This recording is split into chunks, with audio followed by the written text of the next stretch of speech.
Hello, my name is Howard. I live in the East Village, and what I want to rant and rave about are the budget cuts that are going to happen to New York City's public libraries. Now, I don't know how the rest of you got a college education. Both of my parents are immigrants, and both of them were in slave labor camps for the crime of being Jewish. When they got to this country, one of the things that startled them most was the sheer breadth and depth of books and materials you get at the public library. Everyone in my family is a bunch of overachievers. The fact that I'm not a lawyer or a doctor makes me at the bottom of the list in terms of success. I've done well for myself, and one of the things that got me to where I am is the opportunity to read books. My parents actually used to punish me by not letting me go to borrow books on Saturday. And whatever I borrowed, I had to make last for the entire week. This current generation are being prohibited from that opportunity. Yes, a lot of the materials are on the net, but there's a catch-22. You gotta have a Mac or a PC, and you gotta have a high-speed connection. And on top of all that, you gotta know what you're looking for, which is a contradiction in terms. Ignorance is curable. Stupidity isn't.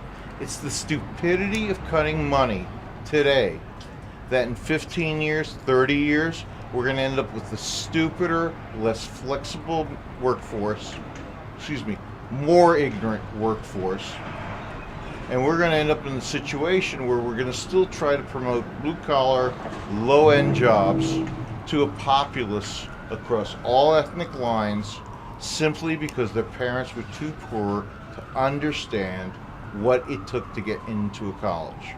Second generation college, third generation college, people can handle it because their parents are there to handle it.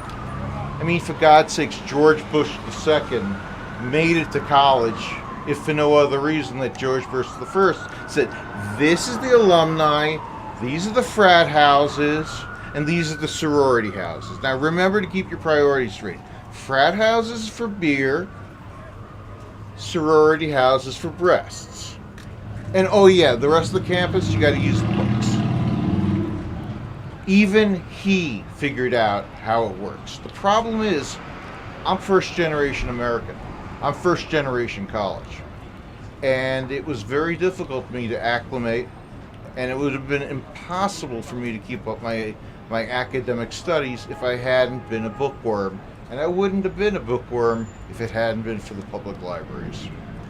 If it's a choice between turtle wax on every city car or library hours, I'm going to pick the library hours.